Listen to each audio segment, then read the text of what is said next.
Welcome, welcome, welcome. It's good to see you. I have a special guest here today, Karin McGrath Dunn. We both know each other from an organization called Third Path, which is dedicated to helping professionals integrate work and life on their own terms. And so Karen and I have had the opportunity to cross paths with that work many, many times. And so I asked her to join me today to have a conversation about impossible standards that high achieving, ambitious professionals, working parents, how we set ourselves up for that and what to do about it. And so, welcome, Karen. Thank Thanks for you. joining me. Thanks for having me, Karen. It's wonderful to be here. So we're gonna dive in with the first question, and I do have them on my screen over to the left. So starting off with, many ambitious working parents hold themselves to standards that nobody actually asked them to meet, and I certainly raised my hand for that. And Me so, too. Karen, where do you see this showing up for your clients right now, or also for yourself? Yeah. Thanks, Karen. As a family business successor, so let me start there. I saw it and see it continue to show up in kind of this idea of being twice as prepared, twice as perfect. You're leading a company, your house, your car, your clothes, your kids. Right, Everybody's got to be perfect. right. Um, and it can feel like really high stakes. And I think I saw it show up with like sort of an invisible audience that was judging me. Mhm, And I'm mhm. not sure who that invisible audience was, but now as an executive coach, I really see the same thing. I hear it from clients saying things like well, they want me to do it this way, or everybody does it this way. And I say, who's they? And it's, oh, the Instagram, so it's an unconscious acceptance of really high standards without challenging them, and also without thinking about whether they need to universally apply to every single task or not. And Yeah. so tends to lead to, a feeling that you're being watched. Mhm. Um, and a feeling that there's moral judgment placed upon your inability to keep your sofa white when you have toddlers or whatever the thing is. What a great example. Right. Toddlers and pets. Right. Right. Yeah. Or just the idea of, we're heading into back to school season, the idea that the first day back to school, you want everybody to look perfect and have their hair done and, have the little placard that says third grade. And also your boss is asking you to give a huge presentation that day. And, somebody else is asking for something and you feel all this tremendous pressure, but you don't really sort of then take a minute to say, which one of these really matters to me most? And instead you just feel that pressure and things start exploding and falling apart. And then your kid doesn't want to brush their hair, and you're just, that's where I see it show up in clients, is that feeling of, I don't want to feel so stressed about this, but I do. And I don't know how to get out Mhm. of it. Yeah. I like what you said too about how it all feels like it has to be at that same level or quality or result, basically just over functioning on everything you do and not being able to discern what deserves my best effort and what could survive very well with my B plus effort. um, yeah, yeah. Yeah. And all those voices, also adding into it, society, Yeah. how we were raised, and then who we see ourselves as, there's a lot of That's a chatter big one. going on, and it can get very loud Hmm. in our heads. Yeah, and we forget that like no one's watching us Right. really, and nobody's in the room with us in the reality of the situation, but we keep holding ourselves to that standard sometimes, and it just, the only person it's hurting Yeah, us, really. right. That's right. We're causing our own suffering Yeah. unintentionally, but nonetheless. Um, so if nobody is actually asking for these standards, and to your point, nobody's really watching, um, why don't why don't people just decide what's enough for themselves? What gets in the way? I mean, I don't think people even think they have a choice. Yeah. It's certainly, I think there have been times in my life, particularly when my kids were small, I was taking over leadership at a business. I didn't know I had a choice to let go of certain things. It felt like if I didn't hold them all, everything would crumble. So it feels like a slippery slope, I think, to let go. Mhm. And it's really hard to see in the moment where you're depleted and stressed, like the part of what you're doing might be proving yourself to somebody that doesn't exist. Mm. Hmm. Like that's not the time for you to figure it out. The time for you to figure that out and sort of make choices about it is ahead of it or after it happens, so that you can Mhm. really kind of get some space from it. I think good enough in our current culture feels unsafe to a lot of people. It feels like you're lowering the bar, when really the bar should start low and then go higher if you have the capacity. I think that it can feel safe, especially for someone in a CEO position. But really, anybody that's trying to climb a ladder or do a job, to the best they can, and also raise children. Ordinary really feels unsafe, I think, to a lot of people. Yeah. Well, and over time, that raising the children part, like it's just so different.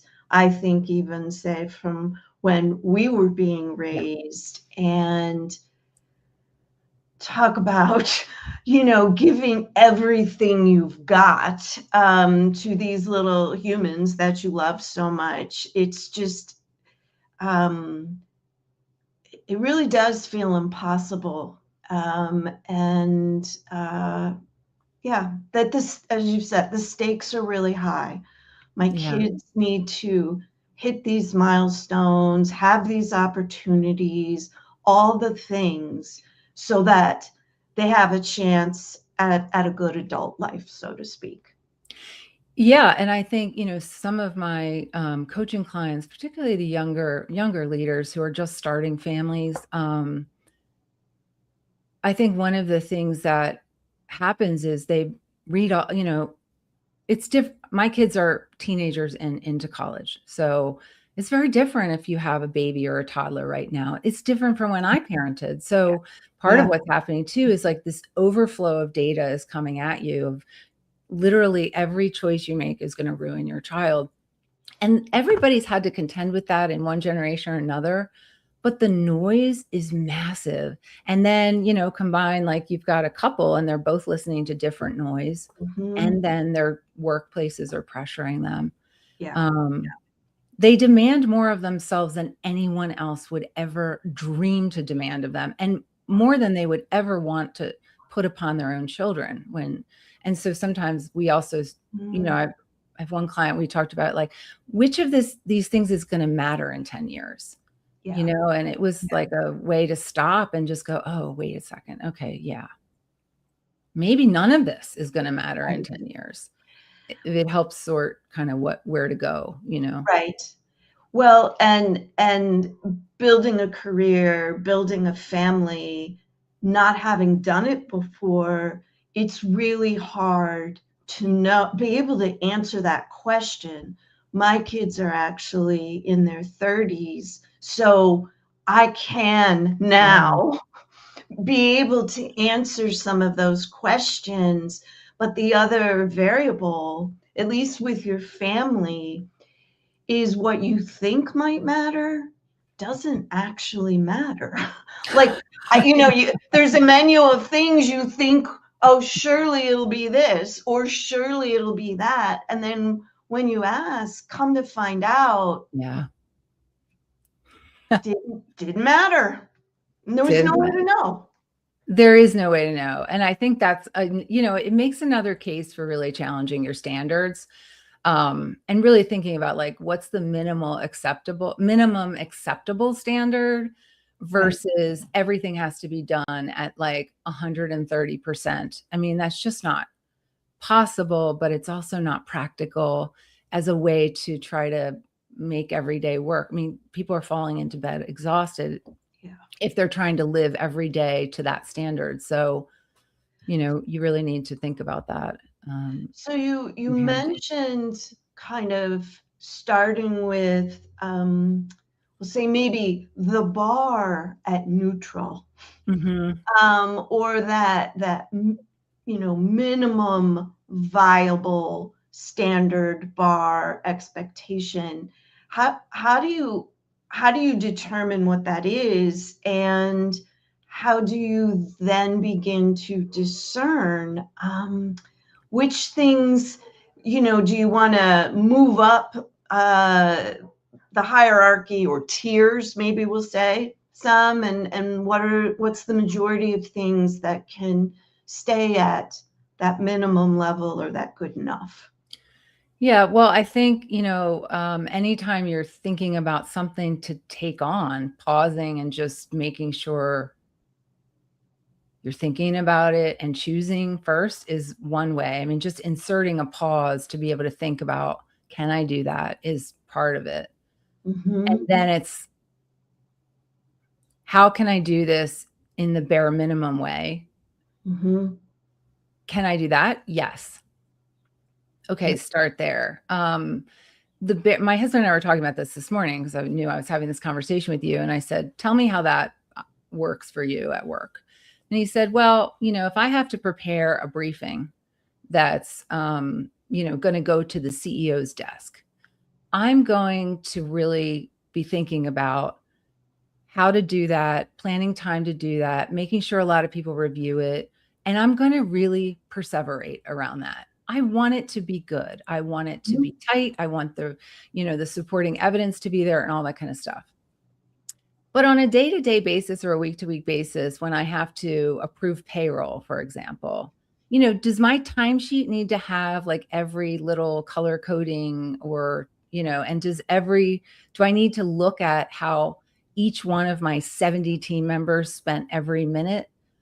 I've got to make a decision if I've got a briefing versus that. I can't do both of those things. So the thing that's more important to my longer term career is going to take precedent. And I've got to drop my standard on the other thing. So I might ask somebody else to review it, or I might do a cursory review and make a deal with myself that I'm going to come back to it later and neglect it for a week if I can, and, give myself permission to lower the bar on some things. And I think you can do that at home too. I mean, holiday cards is a great one. Do you have to have the perfect portrait? Do you have to have the portrait, on the beach? Do you have to have everybody in matching outfits on the beach? Do you have to have the holiday card go out on the Friday after Thanksgiving? Do you have to do a holiday card at all? My answer is no. Personally, I did for years, but yeah. Which are also reminding me, speaking of the holidays and also never knowing what's going to matter to your kids. I decided for myself that I needed to create all this magic for my kids for a gazillion years, it felt like. Yeah. And I asked my younger son one year, like, what did he like the most about the holidays? And I'm thinking, baking cookies, decorating, Yeah. all these. What he liked the best was wrapping the presents. And I was like, oh my gosh, I had no idea. One, two, I wish I'd known. I could have given you more Right. of that task. Totally. Yeah. But here I am working so hard to make this magic, what I perceived as magic, to my family, didn't resonate or not in the way I thought. That's such a good example. I mean, my example of that is summers. I had the same thing. We got to make memories. It's got to be magical. Summer needs to feel like summer, And a few years back, I mean, this is where coaching, by the way, can be super helpful. Not only is it provide accountability, but it sort of like helps you, it inspires you to new ideas. And one of the ways in which I was working with my coach at the time, she said to me, well, can you identify like one thing that each of the people in your household find like feels like summer? Yeah. And so interview your household and come back and tell me what's the thing that, your daughter feels like makes it feel like summer. And so for my daughter, it was going to an outdoor concert. For my son, it was fishing at the pond. For my husband, it was, we live about an hour from a beach. He said going to the beach after work one night, sitting on the beach, and then just putting our chairs and going home and having like a sunset on the beach. It wasn't like a Disney vacation. It wasn't a big week-long thing. It was these small little moments. And so we've continued that tradition of asking, in the spring, like you might have a bucket list, but what's the one thing that will really make it was summer that year, and I did that, and it made me feel that spirit of magic. And it's tended to be almost the same things every year, and it's a lot less pressure on the parent when all your kid needs is one outdoor concert. And now she's 20, she goes to many by herself, and it feels like summer. If you care to share, what's your one thing? My one thing is sitting in front of a lake. So it's not the ocean. It's not the beach. It's sitting in front of a lake. I don't care where it is, but if I can sit in front of a lake for one day with a set of paints, because I'm an artist, I'm able to unwind in a way that I can't other places. And I would say if I had one other thing, it would be wakeboarding behind a ski boat. That is the thing that will instantly make me smile in the summer. That's awesome. Yeah. And I asked because I also think for moms, sometimes we struggle. We could orchestrate that for everybody else, but there needs to be, we need to be present in that equation. And that's what I also like about each family member getting to identify, in this case, what summer means to them, because then everybody sees this is what we do in our family, and everybody has a something, and we all show up for it. And I just think that's a great way to teach kids how to be part of a community, for example, and invest in other people's really important thing. Yeah, or find a way to support them, right? Because we might not have to even do all those things together. True. And there may be surprise things that come up that we want to do together, but it gives us a sense of there's an anchor point at which I'll get what I need out of this summer, and it has to be like moderate and realistic. And I think, that's a really important part. And when you're thinking about back to school, the same thing, like, are you being realistic with who's in your house and what they need, versus that invisible audience of Instagram that's judging you about whether or not, your kids had the matching outfits. I mean, I never had the board that said third grade. I can't tell the difference between those pictures, but thankfully the iPhone can. The impossible standards, just like, it hasn't worked for me. So I've tried to experiment with other ways to find it. And I think you're right. Karin, I will also say your point about moms is really important. But also I think in the workplace, having that discussion with your team at work in the spring is also helpful. Like, it builds relationships, it builds Yes. connection, but it's also a way for me to say, hey, so how could I support you in getting that thing you need? Or them to say, so when are you going wakeboarding, Karen? Yeah. And that's another way in which we can involve the team at work and Yes. helping us to be more accountable to our balance goals. Yes. Yes. I think it also indicates, I see you as a whole person. I realize there's more to you than what I just experience Yeah. through work. And it's a great way to give others permission to talk about those other things outside of work. Um, so I think you said, choosing those things that are kind of moderate and reasonable. Mhm. And just hearing that kind of brings the pressure down a little bit. So I'm wondering, like, what are some ways that people can think about what would be something that's more moderate, more reasonable, that maybe they could experiment with this summer or get ready to implement when the craziness of fall comes back. Yeah, I was talking to a friend yesterday and I said, well, how do you want to feel this fall? And she said, I don't want to lose my shit. Oh, I was that, like, well, that's a good bar. And then she said, yeah. I just don't want to feel so stretched between what's happening at home with my kids, trying to get them out the door, whatever, and feeling like work is calling and like these impossible choices. And so we spent some time talking about, well, how would you avoid that? And one of the things that came up, which is something she and I have done together, is really looking at the calendar now, printing out the school calendars, getting the work calendar out and like putting everything on a wall calendar in one place so she could Mhm. see. She said, I have this idea that September is totally clear.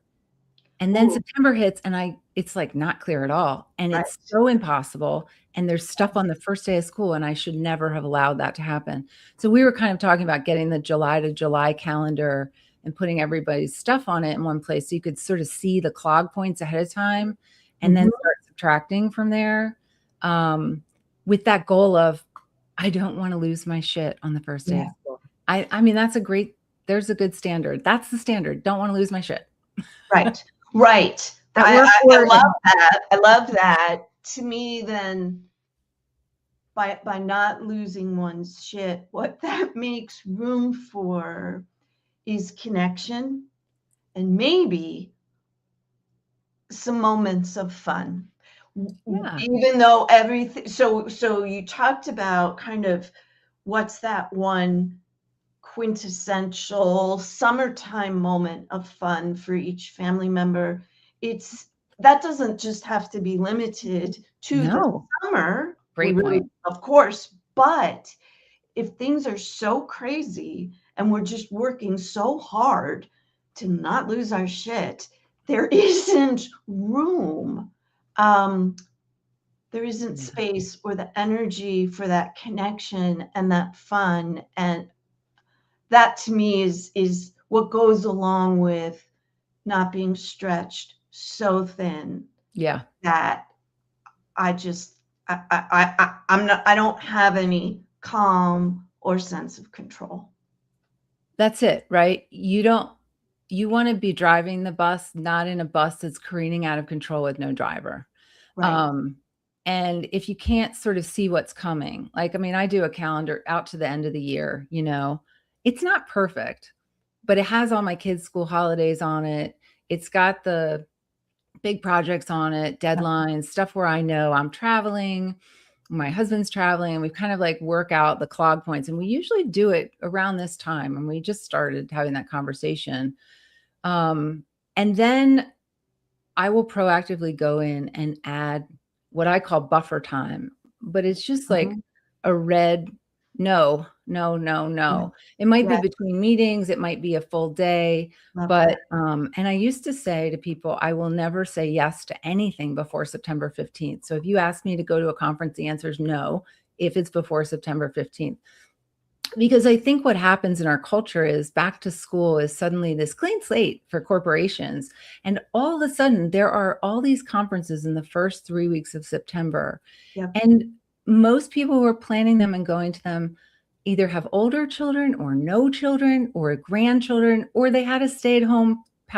They don't understand the squeeze that that creates for, like, two working parent household or a single mom. So I think, blocking more time than you think you need in that back to school like month, whether Yes. it's August or September in your region, or wherever it is, and then Mhm. bringing your family in and partner in to making sure you've kind of predetermined what the standards are and tried to clear out the clog points. That visibility is one way to really not lose your shit. Yeah. Yeah. I really like how the calendar literally integrates work and life. Yeah, it And, has to. it doesn't guarantee there won't be challenges or things won't fall through the cracks, but as the title of this session, how to be intentional, that's the first, you know, step in that intentionality. And then Yeah. I love the buffer idea. Literally, what you're really also talking about is boundaries, setting boundaries to set yourself up for some success and not losing your shit. My I used to go with, I need extra time, and I would tell people at work, I need extra time between meetings or whatever. But I have ADHD. I don't actually notice time a lot of time. I have a time blindness. And so if there wasn't a clock in the room, I couldn't tell. And then I'd be running to the next thing and never having gone to the bathroom. And Mhm. I was working through this with my coach, and they said to me, you know, um, we are responsible for the boundaries that we want to have. Like, you've got to find a technique here to, like, stop yourself. So I had everybody put big clocks, analog clocks in the offices where I had meetings, and I have alarms on my phone and whatever else. I had to create prompts that would stop me and remind me, you have an intention here. Yeah. And I tell people, people that have worked with me know this is like my big secret. And it's the secret of a lot of CEOs, honestly, is fake appointments. Make a fake appointment. If you're worried about what work thinks or whatever, make a fake appointment. Name it something vague, but make it be the appointment that you have with yourself to check in, to Yeah. breathe, to get some space, to make sure you eat, because those foundational things, especially in back to school time, can be really hard if you've never, like, made some hard space for being human. Mhm. I love what you said also about it's our responsibility. No one is going to do those things for us because, quite honestly, they're trying to do it for themselves. And, Yeah. I had, I think it was yesterday, I was thinking, and we haven't mentioned yet also the responsibility that some have for elder care, aging Yeah. loved ones. And, I had a moment of, I can't run two lives. Like, I'm working hard to run my own. And Yes. so we have to figure out, what do we need, from an energetic standpoint, from, self-care standpoint, whatever label you kind of want to use. It's up to us to figure out, what do I need to do my best work. Um, no one else Yeah, is and, going to do that. Karen, I'd add just one other thing, which is also, like, also, what don't I need? What don't Mm, I need to be doing this month? Back to school, I don't need to change the sheets every week, or I don't need to keep the house perfect. It's like an impossible standard that doesn't need it's not called for right now. And I yeah, think, like, also just thinking, like, what are the things that I can get away with? yeah, Like, start there. If you have extra bandwidth, great, do it. And that's what you want to do with your extra time, go for it. But, like, right, Don't add more to your plate than really needs to be there in this particular season. Plan to neglect some things. That's my friend Lisa Kelly Woodruff always says, plan to neglect, plan to neglect. Make a date with yourself in the future and you'll figure that out, but don't take it on now. Yeah. That's a good back to school policy. You're making me think of another strategy that I think fits in with this really well, particularly if you have teenagers. You know, I always felt like I needed to be at every single sporting event or musical performance. And Yeah. I read somewhere that probably a CEO looked at, per sports season, looked at the schedule with her child and said, which of these games are most important to you that I be there? And it was very easy for the kid to be like, that one, kid they don't necessarily care. What a great strategy. Yeah, I thought so. I was like, oh my, I should have done that. Well, and such a teachable moment about, I can't do all the things and there is a cost to doing that, and kids need to see that. And Teenagers. how great to know what's most important to your kid, to protect that, to know that if that game is on my calendar, it means it's important to my kid. So that's locked in. And I'm going to let some other ones go because that, whatever, it's an easy team or whatever, doesn't matter. But I think also we can ask our kids more about what matters to them. We don't have to assume everything matters. Yeah. Yeah. Any last suggestions as we wrap up, or strategies about how to approach the fall? So let's just say you get to the end of September and you feel pretty proud of how you kept yourself together during a really crazy month of the year, if you have school-age kids. Yeah. Well, it goes back to my principle in our family business, property management: fire, flood, or blood. Those are the three emergencies that require a midnight call and you to respond. You can often boil it down to like really what matters most. Checking with yourself about what matters most. What do I want to remember out of September? If you have a giant client project due and you have like desires to really be a part of your kids' back to school experience, you've really got to wrestle with, how will I handle it if this happens? What if I protected that time and my boss needs something? Pre-thinking that. We call it pre-gaming in my house. Like, let's pre-game this. Yes. Pre-thinking that, often then gives you a path to be able to offer enough, but not too much, and not, lose yourself and your own needs in the middle of that. It's not perfect. I think most things you just need to experiment this fall with something that helps you see ahead and be in choice about what you're doing, and then see how that went, and you'll polish it back up. And next summer you might add something else, but you just keep it simple. Yeah. I love that idea of pre-game it.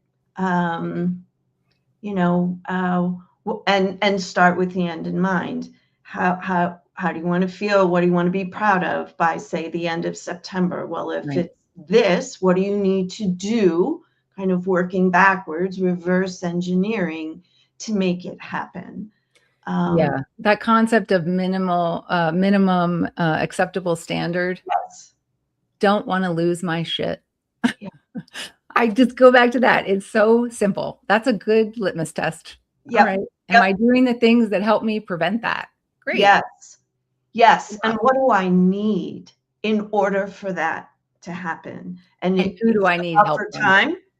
It's maybe the fake appointments where you get a little time to recharge and reset.